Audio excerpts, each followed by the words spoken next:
We're very glad to have Amira with us. She came all the way from Dublin last night, so we're very grateful. And I lead you to which is a war and disaster in Sudan. Thank you very much, Ahmed, and your team here in the Sudan program. I'm going to talk about war and disaster in Sudan, impact on civilians, defense and environment. In fact, it's going to be very challenging to speak after Dr. Sarah and Professor Antony. And Iman after the sound was good in India. I'm an activist, but today my talk is going to be some kind of an academic one because I'm hoping this to be an academic session, hopefully to be published somewhere in the future. My introduction is, and before I speak about my work, please do criticize me heavily. Because of any point, because I want to improve my work. Well, war has immediate short and long-term impacts on people, their assets. It also, as we know, it causes health and environmental disasters. However, the connection between war and health, not in Africa, where many countries have been in war for many years, remain under studies. We don't get much about the link between health and disaster in Africa. There are wars in Africa, in Rwanda, in Libya, everywhere in Sudan, but you don't find so much written on the connection between health and war. There are some studies on Syria. There is a Syrian war now. There are, the war in Syria and Iraq, both of them were heavily studied, and there's so much written on the impact of war on civilians. And I'm going to tell you now about what is a disaster. In fact, there are so many definitions, academics, scholars, international organizations, local organizations, they have their own definitions of disaster. And I've got this one from UNDP. It says, a serious disruption of functioning of a community or a society at any scale due to hazardous events interacting with conditioning of exposure, vulnerability, and capacity, leading to one or more of the following: human, material, economic, and environmental losses and impacts. That is by United Nations, by United Nations programs, but different organizations, as I said, they have their own definition. ODI have got their own. And even small organizations like universities, they have got own definition because they want to make sure that they take care of their people, their assets, and everything. And this one developed by an American university, I think it's a Missouri University. It's a very simple definition. They said it's an event whose timing is unexpected and whose consequences are seriously destructive. Here there are three simple definitions. It can happen suddenly, and it's unexpected, and it has significant destruction or adverse consequences. This reminds me with Grenfell Tower, that was a disaster on a large scale. It affected a local community, probably London itself, but that was a localized one, unlike hurricane or nuclear disaster or landslide in different countries, but it is a disaster in a way. Okay, let me just have a background. You have disaster in Sudan. Many people say we don't have earthquake like Turkey and Syria, but we do have disaster. We have a history of disaster in Sudan. And Sudan has been vulnerable to disasters, including floods. Maybe 2 years ago, there was flood in Khartoum and different cities. We have got droughts in Eastern Sudan, Western Sudan, and famine some time ago. And we have got deforestation, heat waves. We ignore heat waves, but heat waves kills people in Sudan, but nobody admits that. Few people admit that. In fact, I've tried to find a statistic on this, but it was very difficult for me to get the statistics on heat waves. And there was one, I think it was announced by the Ministry of Health in 2015, that Sudan heat waves killed 16 in West Africa. I'm sure right now some people are killed by heat waves in West Africa, particularly the displaced people. And we have got wars. We have health disasters like cholera in Eastern Sudan, that was 2019. So we are a country of disaster. Right, okay, because I said this is going to be some sort of an academic work, so I try to look at method. How am I going to collect my data to do this research? I've tried to rely on social media. A lot has been written. I think Sarah mentioned the effectiveness of social media. like Twitter, Facebook, WhatsApp, messages, and like that. Looking at that, also conventional media, but unfortunately, our TV station is not working, so I have to rely on regional international media, including Reuters, Al Jazeera, BBC, and so on. Plus, it's international media, because they do try to report what's going on in Sudan, so they have got some kind of data. There's also some kind of online reports from different organizations, including the DLP, as I will show you, and other organizations, NSF as well, they do some kind of report.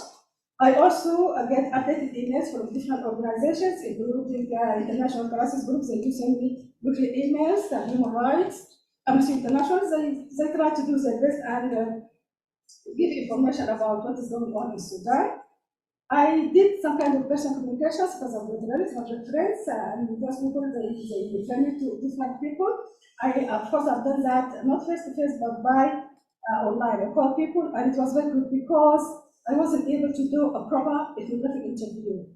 And I just don't tell you why I failed to do that. Simply because I'm not in Sudan, and I can't travel to Sudan to interview people because of insecurity. That's one reason. Other thing is, I felt this is an ethical issue because people are stressed now, they want to flee, and you can't just tell people, okay, let me have a interview, tell me about your life, your experience, and that kind of stuff, and it has to be face to face. So I didn't want to put people under unnecessary stress and pressure, and that is an ethical issue I thought I should respect.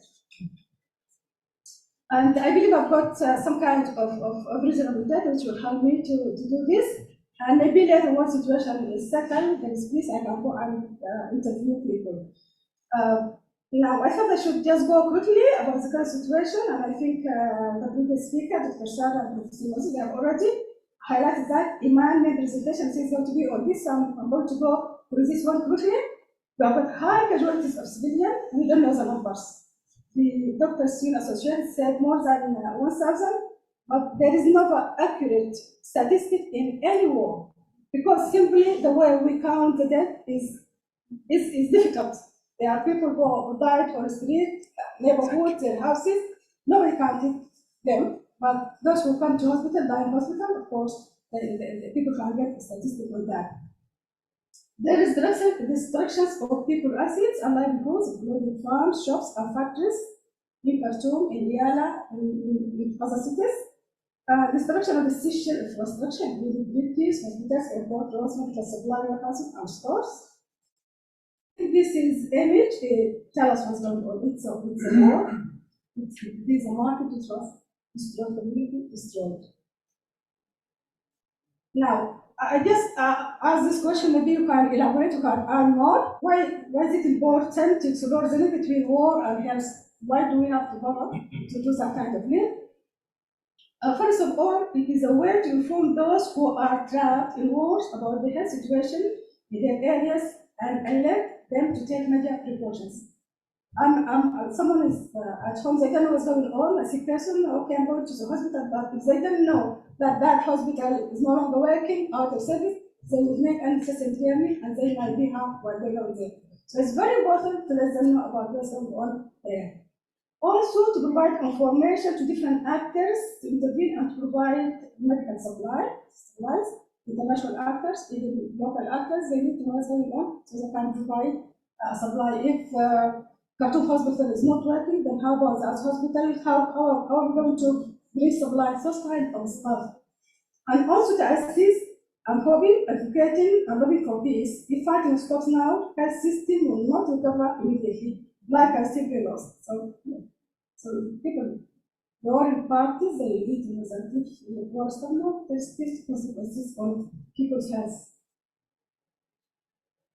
And let I add this one, to put pressure on the warring parties to open corridors for humanitarian aid, including medical supply. We need facilities for humanitarian aid. I'm going to talk about that more details maybe later. Now, what kind of indicator do I use? This is my article. How am I going to argue or to find out or to conclude there's a health disaster?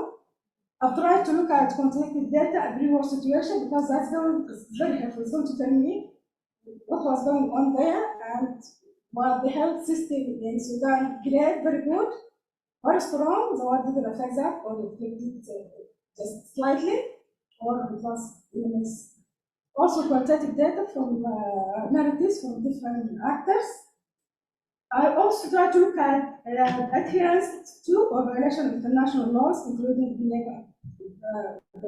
Those are part of the indicators I'm going to look at to find out about this disaster. Just here, will be more details, the more indicators. Displacement is also an indicator.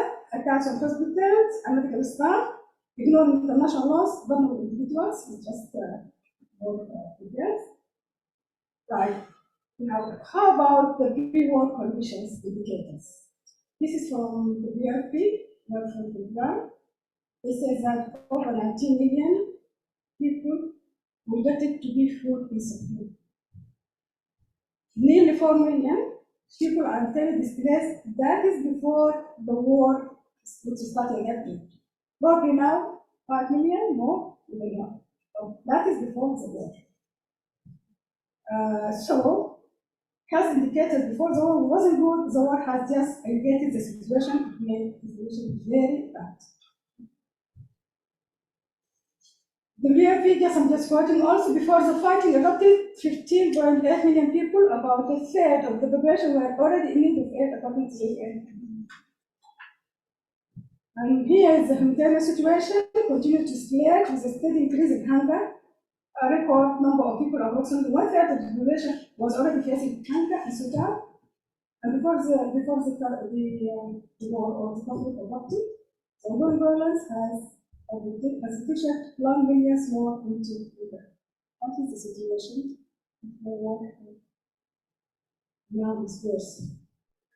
Those three things, they were before the war, during the war, and still continuing. In the situation, prices of food and fuel has increased dramatically. That means food insecurity. Poor harvest in many areas, that is food insecurity. Livelihood of climate shocks, including flood and droughts, food insecurity. We are getting into the rain season. We don't know what's going to happen. We don't have drought, floods, we don't know. Whatever happens, there's going to be food insecurity.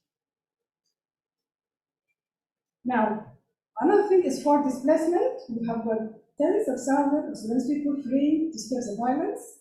Some of them are taking a very long journey.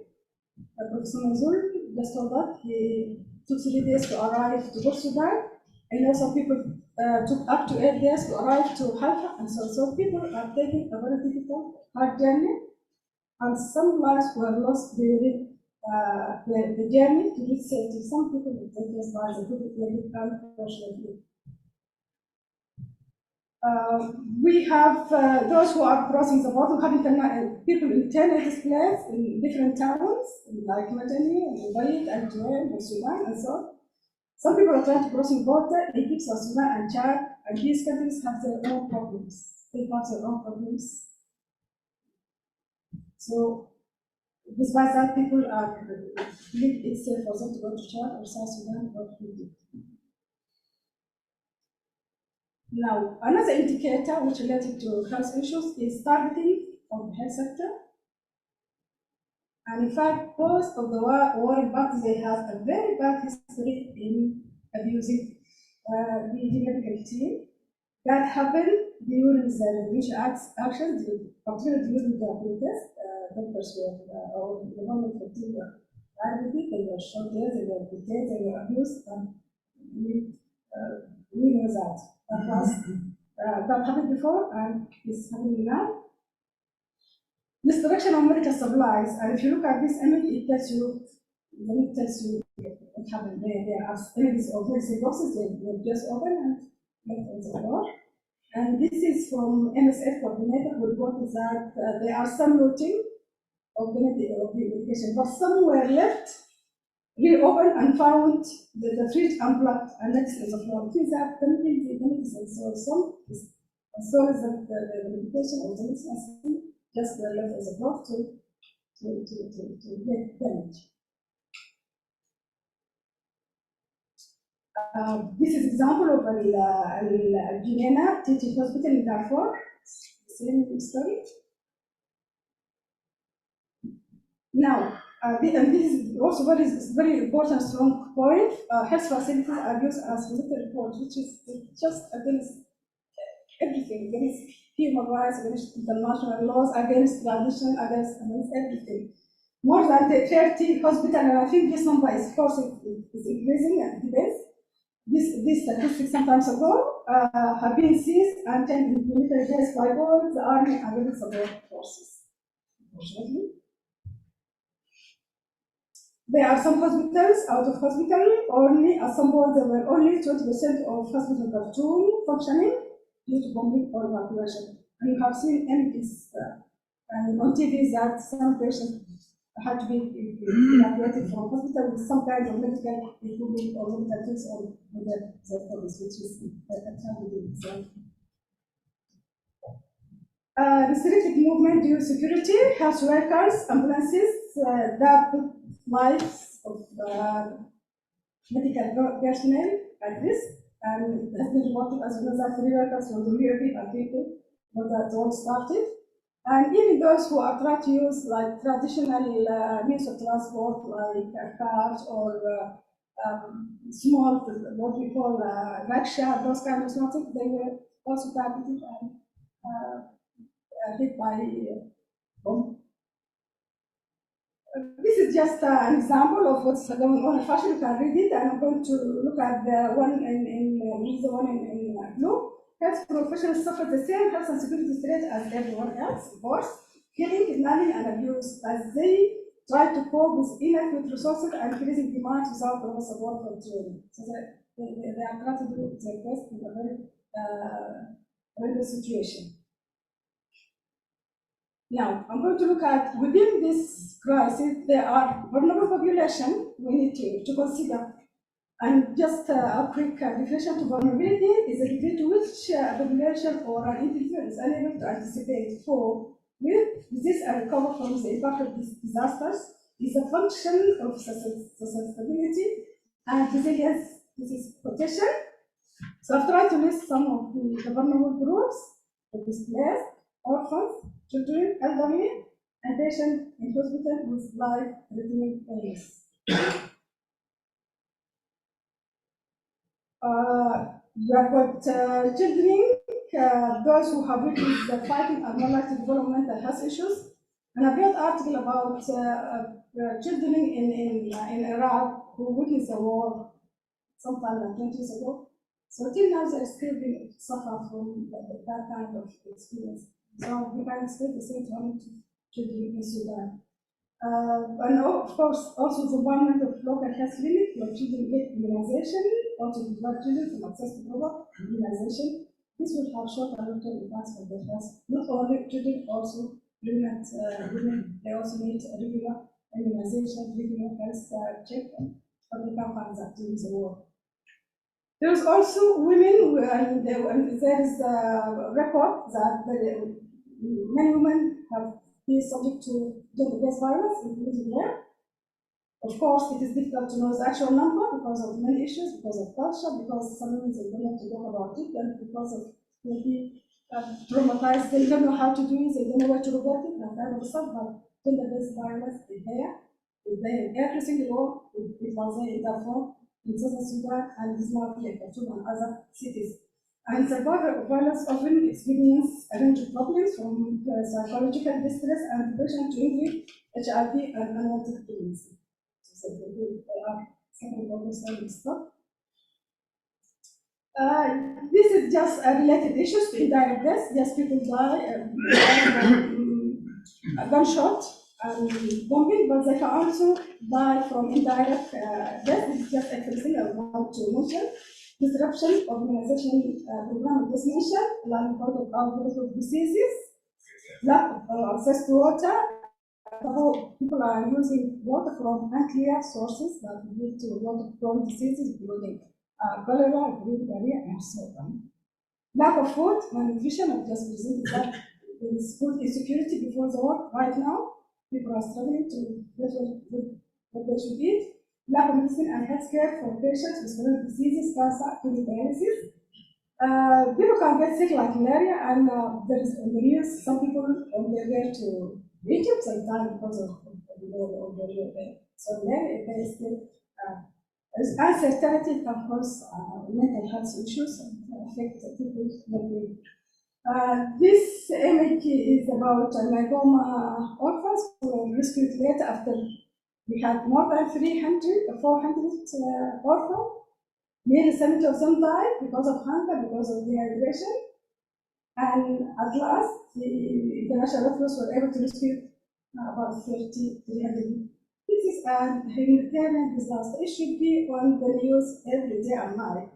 That is a shame on the whole. So that is the situation in Sudan. How about the future? There is something okay. The future, I think that is a slide I'm not sure if you see before the future. Okay, before the future, I've got some narratives, as I said, from people because I want to find out what people think about this situation they experience right now. I collect like 10, but I'm going to present 3. This is a female, she was there.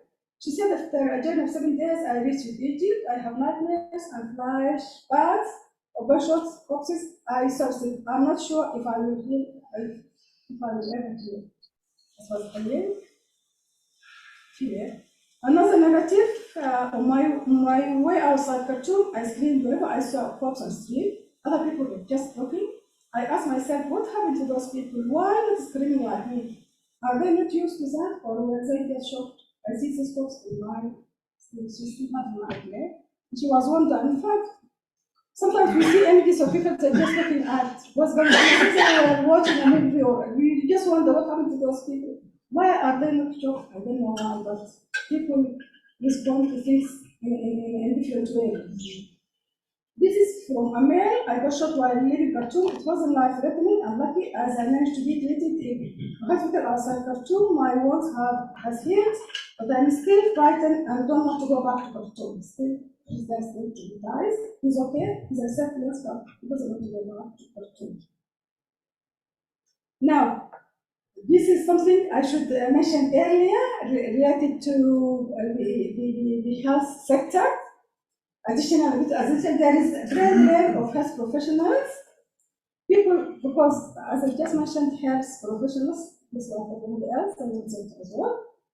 Sudan is one of the top 5 sources of doctors in the UK.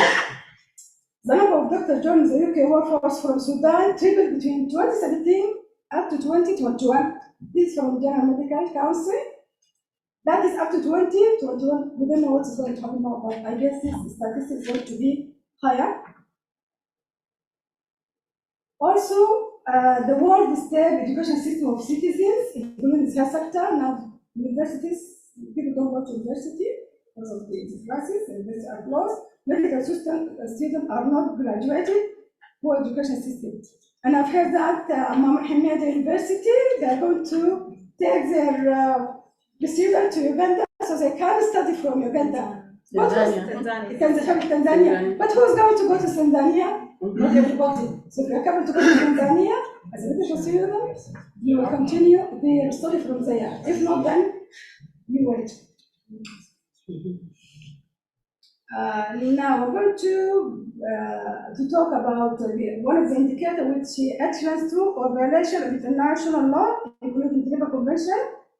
In general, international laws are meant to protect civilians and civilian assets. Hospitals, villages, shops, they are protected under international laws, even during the war. Medical, but this is not happening in Sudan. Medical units, including community health clinic and civilian objects like hospital villages, all of them should be protected, but they are not protected. The hospitals are just Sudan agencies. They don't care about the international laws or international law laws. This is about Geneva Convention. This is just from a narrative from MSF fashion, indiscrimination, damaging structure and equipment. The pediatric hospital, judgment of the city's sickest babies, the normal being has been looted by even not only this destruction of assets, but also looted by I don't know who, but some people. Right, that's about the health. My main point was health. I'm going to quickly look about environmental impact. Farms are destroyed, forests are cut down, by displaced people or poor people, because if there is no food, people will rely on trees and local trees. If there is no food, they get food from life, which is not first, and for that, affect the environment. Sources of water are polluted because the major water tank was damaged, so people go and get water from the Nile, which is not good. Cities are polluted by smoke. We have seen smoke all over Khartoum. The rainy season is coming, just mentioned that one. Right. And this would lead to destruction of livelihoods, food insecurity, water insecurity, exploitation of natural resources, gold and oil to feed the world. And this is very important point because those two warring parties, they rely on people's resources. The rebel support forces, they have got gold, the army is exploiting the oil. So both of them are exploiting resources to fuel the war, and for that affect the environment. And this leads to, or this can be a threat to well-being and health of the population. Now, where is the state and its apparatus, and who is running the country? The state and state has a role to play. They need to provide information to people, to update people about the situation, support, and so on, but nothing of this is happening in Sudan. Local people, grassroots organizations, they are doing their work, and we call it like here. And in fact, in Sudan, people have history of supporting and providing each other, when state failed to do so. That happened during floods in Khartoum and different cities, during cholera in Eastern Sudan, and during COVID-19 in Khartoum and the UK. So people try to be connected and help each other. And people have relied on the social capital to help each other, to build bridges, networks, trust, support, solidarity. And in fact, as just I think mentioned by someone earlier, that local people, they try to help international staff to be evacuated. They did have the evacuation and they asked, look, do you need any help for us to help those people to be evacuated? And they did like this. There's some kind of military aid, for example, they try to help find the missing. There's some kind of WhatsApp group where people will join, and if there is someone is missing, they ask this person missing, please try to spread the message, information, so this guy can be found. They open home displays, as just mentioned by all of us in different cities. And now we say education and sharing information. Local people, grassroots organizations, within existing communities, this organization, they try to tell people which area is safe. Look, there's bombardment in Bahr, don't go to Bahr. This area is bombarded, it's not safe. I've seen tanks in X area, don't go there. So local people, in the absence of the state and its apparatus, they are trying to help each other. And they also try to help finding the missing. Now, this is my conclusion. I don't want to talk more. I think it's enough now. My conclusion is war in Sudan has led to a health disaster, in my view, that affects people, notably the vulnerable, the orphan. This may be aggravated by natural disasters, including flood, drought, and heat waves. Thus, and state support our forces are contributing to the disaster.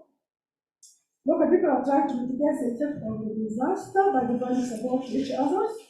International organizations are limited in providing support to local services and continuous support. They are not doing, they have tried to do something, but not for. There are refugees there. There should be international organizations. They know how to do it. And let me here, before I finish, refer to one of our experience, Sudan Operation Lifeline, which was in 1988 when there was a war between Sudan and South Sudan.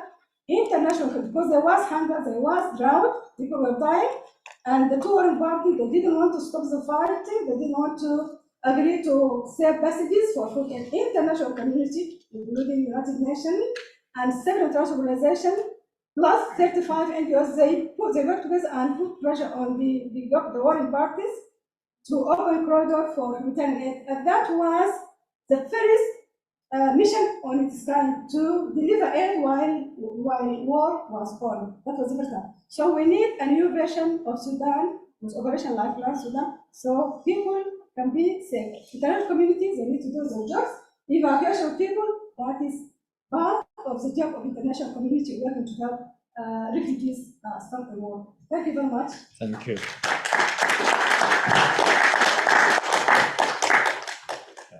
Well, thank you very much indeed, Samira. It's very kind of you. Now we open the floor for discussion. Yes, please. As Mahdi Askaria. Yes, please. My name is Mahdi Askaria. Amira, thank you very much for your presentation. I'm struggling to think what the warring parties are trying to achieve by destructions of hospitals, medical centers.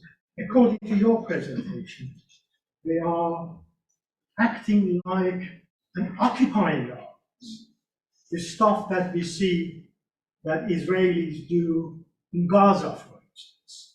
You know, when they go inside for incursion, they indiscriminate target maybe children's hospitals, etc.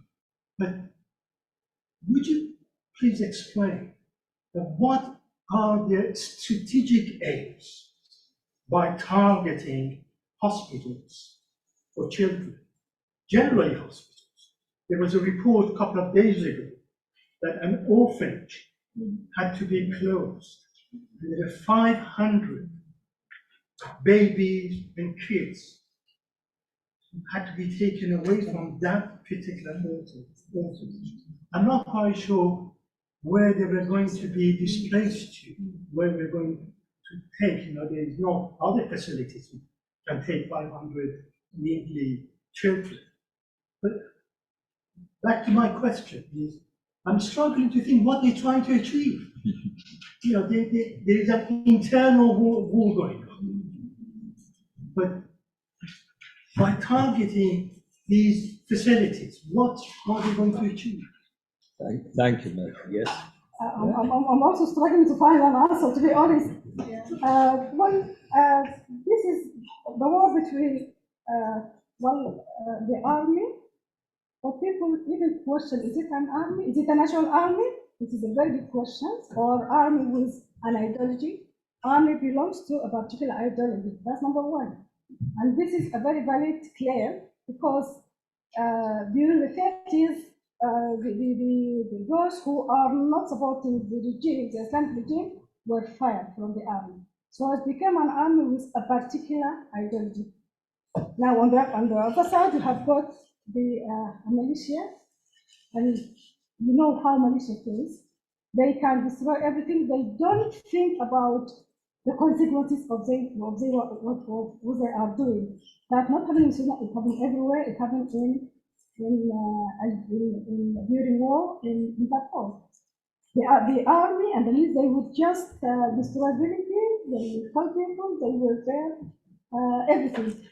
During hospital, I think one of the main things, my understanding is because the hospitals are in some of them, not all of them, are in very strategic area, like Barltrop Hospital, in the middle of Barltrop. They want that for beds, I don't know, but that is very difficult to answer, to be honest. But I'm just trying to thinking as well why they do that. It could be for some areas, the war parties, they have stolen supplies for their own people. They have stolen medical supply because they need it. They have stolen food because they do need it. So they don't want to run out, they have taken that. But they destroyed it, like, I don't know, is it punishment? I don't know. To be honest, are they punishing people by destroying it? I don't know, but it's a behavior they did before, and they are doing that. That's what I see. They are doing it because they want power, they want control. And it is created by the army itself. The rapid support force is not a creation of ordinary Sudanese. It is within al-Bashir. They created that, and now they are resenting it, apparently, because al-Burhan was created by al-Bashir. Now resenting that, and hence the fight is control of resources, control of the state. That's what they are after. Yeah. And particularly with the the position of Darfur in relation to the center. We talk about center periphery, that they are taking it out of the center in this book. That's what they are doing. Thank you. Yes? Okay, yeah. Sharafna. Yes. I'm a medical physics expert in nuclear medicine. Anyway, I was part of the Ministry of Health Department in Sudan. What you've been showing about the destruction of the health establishment in Sudan is more than that. It's not just 60 hospitals taken out of service. Most of the drugs and medicine for critical ill patients now we run out of. So, in regard to the health service, already the health service is being done for many years because of the the budget of the health service in Sudan is just 2%. Health and education. That shows how the health services how it's being underfunded for many, many years. So regardless of the war or not war, the health services already is like this. Shambolic. Okay. I think you have to give the resistance committee credit for what they've been doing. I mean, since 15th of April, the resistance of committee, they stepped in and took the responsibility of building a new center for health, like finding a way of safe route for people, etc. So the whole work of the state is being done by the system committee right now. And the statistics will be showing you, I'm sure, because there's no statistic. You can't rely on things you can't verify scientifically. So I'm afraid all this kind of flaring news and videos and all this, you cannot verify. Nobody can provide this. So nobody exactly knows what's going on. But the army, they don't care in the least whether they destroy hospitals or a clinic. This is the reality. What's happening now? The nation of Janjaweed this is historically known by this kind of acts in Darfur. They have done Darfur for 15 years. Yeah, yes, we know that, but the present situation. So to me, it's normal. This is going on in the country is normal. No, I'm sorry to hear that. No way is normal, sorry. And all these sort of things. And this is normal. This is going on in the country is normal because people have experienced more than this. This is very standard. Sorry, can I just say to you, killing people, looting their homes, destroying them, making them refugees, that's not normal in any to any standard. Sudan is normal. We've been in war for since 1956. I think your point is that the violence that was normal in rural, provincial parts of the country has come to the country. But they got experience it. That's why most of the, I'm not scared of Khartoum. If you look at it, you see this. It's a representation of those who are being subjected to the violence and killing again, and that's it. Right, thank you. Okay. Anybody else? Yes? Thank you very much for the paper. I think there are also some shortages or misuse of some terminologies. Sometimes we are using war instead of conflict, sometimes conflict instead of war. And also the title of this conference is not explicitly saying that there is war in Sudan, but it is rather saying there is military confrontation in Sudan. So this is making things a little bit loose. As in Sudan, we don't have even a national project for Sudan. Sudan is lacking a national project because things are very loose since the end of the colonization. Since the progress of this, we failed to define the national project for Sudan, and consequently, everything is coming just partial reparation. And also for building peace steps since the war in South Sudan, the NCP, the peace for South Sudan was not concrete peace. Then the other peace signed in Juba was not complete, and now we are lacking peace. We have more need for peace holistically. So, coming back to your paper, you are reflecting on the impact on health and environment. But this war has a holistic impact. It is holistic impact. It is impacting the cultural heritage of Sudan.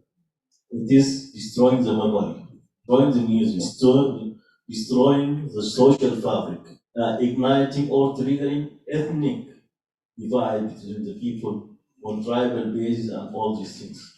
So the impact is far beyond of just limiting it to health or environmental. This could be maybe added in your paper in order to be, but you would rather, I'm focusing only on these two aspects, environmental and health. Because also it is impacting the education. The education now, people will lose education for years. There will be no schools, no universities. Nobody will be will go to school. People cannot go. All the Sudanese can afford to go to the diaspora to study, to afford to provide production education for their children. This we have to reflect and find solution for this, and we have to think about a failed state in Sudan. We are having quasi failed state in Sudan. Since there is no government, there is no proper government, as Dr. Sarah before saying that nobody is recognizing this government, but as de facto, there is government, because the international community, the mediation, dealing with them as a government, as de facto government. We have to reflect on that. And also now we have also short memory. Now we are basing our reflection on 15th of April. But the coup d'etat was in October. There are other important events which trigger this one. And this is not unexpected, as you mentioned in your paper. It is expected. It is said. People were saying that it is very dangerous to have many armies in Sudan. When we were negotiating peace in Juba, and we went to the chapter of the security arrangement measures, we were saying that we have to do the TDR also for the rapid support force. But because they didn't have the enough courage to deal with that, they postponed that. But as a consequence, now we are facing it. These are just few reflections, but the paper is very good. Thank you. Yeah. What you said is perfectly legitimate, and think what certainly I'm arguing is that the savagery and the ferocity of people of their own kind doing this enormous damage.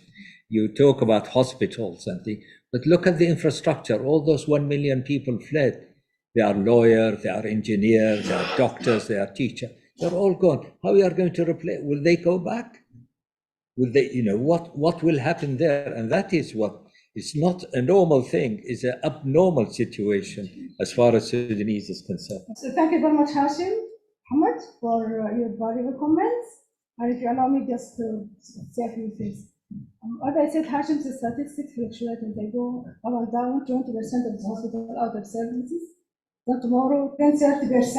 Yeah. So the statistics are not static. And then the resistance committees, you are absolutely right, they are doing a great job, but there are other people are not part of the resistance committee. So we have to acknowledge the work they are doing. They're doing women's organizations, and they are people just at the local, or even all people, they are doing their job as well. So it's a grassroots issues, including resistance committees. That's what I've got. The terminology. There's no, in my view, there's no big difference between armed conflicts and war. And people, we can use it interchangeably. We can say war and armed conflict. In fact, some people are using armed conflicts, others are using war. But what I see now is a war. It can be armed conflict because they are two warring parties fighting each other, and the consequences we see are on people and their assets. Regarding national project, yes, I do agree with you. There is no national project. And in Barltrop, yes, my focus is really on, I do agree with the point you mentioned, but there are so many sides of war. But my focus here is on health and environment. I don't want to go beyond that. There are effects on children on their own, on women on their own, or on so on, you name it. But my focus here, I've tried with this base I've got to focus on the environment and health matters. And in fact, I focus more on health than the environment, but all they are related to each other. Yeah, failed state, well, you can name it failed state, there is no such, but in my words, the state is, we haven't seen the head of the state telling people what to do. He didn't tell us, oh, we have got a war, and please stay at home, we are going to bombard Khartoum. They don't tell people. So what is the function? We don't have a function instead, I would say. We haven't seen who is the head of the state. We get things on WhatsApp by army people, army generals, but not the state. The state is not there. Thank you very much. Thank you. Richard? Thank you. There have been a number of questions, comments from the audience online about the role of RSF and whether they should hold out more their role in contributing to harm to civilians. There's no need for you to comment on that unless you want to, but a related question specifically about hospitals, where Sahal Assad, for example, has asked that, has made a comment about claims and reports that RSF are sometimes occupying hospitals, and that SAF, the army, has been targeting hospitals in order to attack the RSF. And similarly, Abir Abdelhati asks if you have any comments on that or about specific hospitals that have been used by military.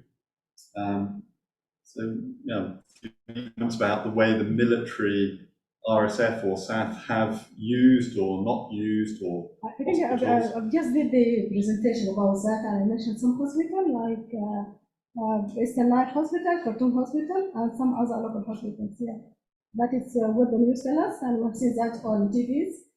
People were evacuated, and after that we see hospital bombarded in or bed. So yes, there is a strong report, evidence to show that yes, the hospital where patients were evacuated, hospital were occupied by military groups, and some of them damaged, burned, and yes, shown evidence of that. So, some of them. I just presented evidence on that. I don't know if I could do it again. Can I add something? Thank you. One of the, the damage is going to happen if this is done far. What they call the RSF, they have been occupied, the national laboratory, which was welcome trust. And this is where is the biological and chemical stuff is there. So if anything is gone wrong, we're going to see what's going on in Ukraine regarding the nuclear plants or whatever it is. Thank you. Do you have any answer to that or any comments? So I didn't get what you said. Is it a? It's being occupied, and that's where it's the kind of the biological and chemical weapons labs is. So there's some kind of infectious parasites and germs and they being partially. Yeah. So if anything is happening wrongly, then that's it. Yeah. Yes, Hashim, there was some kind of report that there was a lab which was hit, and there was some kind of biological materials, but I tried to do research on this. There was no confirmation that the material would cause harm. That is the last thing I got. Maybe you have got- WHO he mentioned. Yeah. But there WHO were- mentioned this. Yes. WHO. Yes, they mentioned that there is no harm, there is no biological effect or any harm from the damage. That is the last thing I've got. That's why I didn't believe But that. still Thank occupied you. by RSF. Yeah, if you buy, but I mean the materials which was damaged, it doesn't. But yes, of course, it is still provided by the ancestors. Okay, thank you. Any more questions? Yes, Hashim? Yes, please. Thanks, Amira, for the presentation and conducting this topic, hot topic in the hot area. I think the information given by Hashim, our Hashim, will be added to your session. We have got a lot of information. This leads me to ask a question about the sources that you are used. Before the war, it's very evident that you mentioned that regulations and other sources. Then we want to discuss that the matter after the war. I think it's important also to think about the situation within and during the war. And this, you mentioned a lot of information which you ask the resource about the sources and whether they are genuine sources or not. And how did you reach to this information? Otherwise, I think the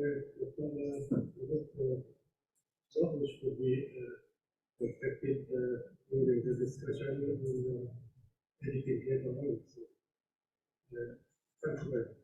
Thank you. Yeah, thank you, Hashim. I think this is very important point, how to make sure those information are, I don't know, right or wrong. We have to double check the information, but well, we might get some information because you know the social media. You have to be very careful when we look at the social media. You might find something which is not true, not right, but you have to double check with other sources, like for example, people themselves. People can tell us what's going on in their areas. You can look at the reports by international communities, but some of the international communities and the international, they rely on social media and the local people. So your point is very, very valid. It's very good, and I have to be very careful. Everybody has to be very careful when we try to collect the data, because sometimes you get the data, but you find out this data contradict this one, and yeah, that kind of stuff. But yes, it's the point I think I should consider. Thank you. Can anybody tell me how many Sudanese doctors here practicing? So I think the last GMC, we did that those who were originally from Sudan, Yes. not the second generation. We got it right. There was 10,000 to 12,000. That's a few years ago. But they are recorded as graduated or born in Sudan. Doesn't mean that if you're Sudanese and graduate from another university or you were not born in Sudan, second generation. Significant. Thank While you. I have the phone, thank you very much, Amir. I think you did a great job during this period, and I think it's a very refined piece and concentrating on health and environment. So thank you very much. Well, why I'm asking this question is that the weakness of the system there back in Khartoum is due to the lack of specialized doctors who are there. Of course, they are benefiting our national health service here, definitely. And also they are earning some better salaries, better equipment, better research. And the problem is suffering the other end, unfortunately. That's what is the weakness, which is compounded now by this conflict.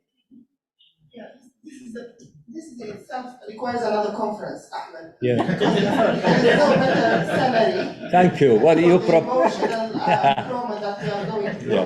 This is why we want to be deployed and go to the northern region and eastern region and western region, southern region. Absolutely. So you could propose that. We're not enjoying this. It's very, very challenging for us. I was working the day this started in the weekend in the hospital. I'm trying not to make mistakes, be professional, but crying inside my room because we are being killed and bombed.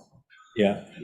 So, yeah, Eve? I want to speak to the point that you just raised, because I'm doing my thesis on this very topic, on sort of Sudanese doctors loosely, well, defining it is one thing. Some people are born in Sudan, some people are not. Some people study in Sudan, some people study abroad.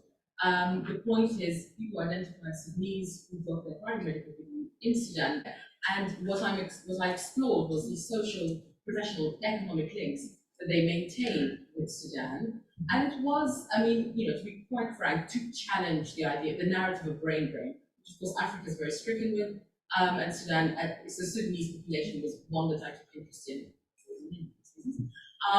And it's, I interviewed only 10 doctors during Sudan working here, and honestly I ended up with a PhD's amount of information for a very small piece of work. It's incredible the amount of sort of the work, the time, the effort, the money that is spent, not just in remittances, but sort of the emotional investment in the community, the support that they give and receive, but a lot of things they do provide, and the amount of charity work, medical aid, medical missions, medical education, basic medical education, continuing medical education, sponsorship of students. Just a couple of weeks ago, somebody over the phone helped a young doctor or somebody professional on the ground to perform a cesarean section over the phone. I mean, the amount of output or return, however you want to define it, that comes from the Sudanese community based here, medical community based here, the expanded community, is really staggering. And I guess I wanted to try to quantify that in some respect. So I won't go on, but it was just to that point, there is a lot that our esteemed colleagues are doing, and that is just a reflection of the community in general. And I'm sure it's the same for many others, medical diaspora. Thank you very much, Eve. Thank you. Hanan, yes? Okay. Yes, I got issues. People talk about doctors, and I know some doctors in Sudanese people, they got less than $200 per week.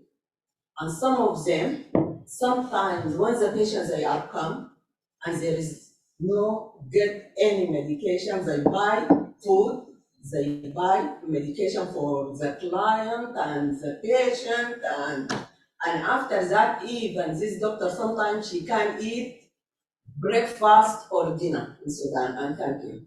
Thank you, Hanan. Any more questions? Yeah, I think the. Thank you. My name is Jill Rusk again. I'd like to second what the last two speakers just said. I think we should very much pay tribute to Sudanese doctors, whether they be in Sudan or here or elsewhere, but they're doing fantastic work. But the point I wanted to make was, you were talking, Amira, about statistics and the difficulty of that. One thing that Sudan Doctors for Human Rights in particular have been trying to do is to get people to document what they see and put on social media very, very carefully. There is an app for that, whose name I'm afraid I can't remember, but it's one that can't be altered afterwards, so it's usable in court. And of course, a lot of people are hoping that there will be eventual accountability in court, either in Sudan or elsewhere, for some of the crimes being committed. So I just wanted to add in that idea that people should say what happened as far as they can and as far as they safely can, what happened where and who did what to whom. Thank you. Thank you very much. I think, yes? Thank you, Amira. My name is Yassine. I'm a human rights lawyer of Sudanese origin. You mentioned earlier that historically Sudan has a pattern of Sudan has very weak institutions because of the military essentially siphoning the economy into its pockets. Like you mentioned, 2% has gone towards education, towards health. And right now, with the conflict that's currently unfolding, is another good opportunity to not only apply pressure on the countries that are harboring the wealth empires of the army and of community, to not only pull them out on this, but to ensure that whatever happens during this conflict, that it is repaid from this amount that they are harboring within their countries, whilst at the same time sitting at the negotiating table, creating this platform for the generals to speak Barltrop or destroying Sudan. There has to be some sort of link that is beyond the political consequences of committing Burhan, because right now there aren't any political consequences for the humanitarian crisis that they're causing. So at the very least, it should not only be an economic consequence and a deterrent, but one that feeds back into Sudan for all the robbing that has taken place since for the past 30 years. Thank you. Thank you very much.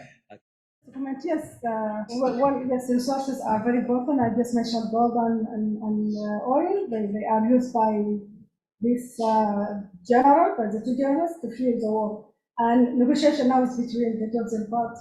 And what about the rest of the population? What about the resistance committees? What about other grassroots organizations? They need to step up and be the lead of what's going on. We can't expect much from the negotiation in Saudi Arabia. It has been going for a month. What is the result? Can you see? There is no, they do agree in this agreement, but the minute they finish, there is bombardment here and there. So that is leading, although it is good, I'm not saying it's not good for the warring party to sit and to talk about some sort, but we are not going much from that. That's why the grassroots organizations, the people who would make the change, the people who are going to make the change, they should step in and take the lead. And there is a point you mentioned related to what Hashim mentioned areas, the very important point, which is about funding. Yes, funding is very important. Health sector is not funded at all, only 2% or whatever, where the army get like 80% of our budget. So that is a very big issue. Thank you for your comment as well. Thank you. Thank you very much indeed. We put our hands to Amira.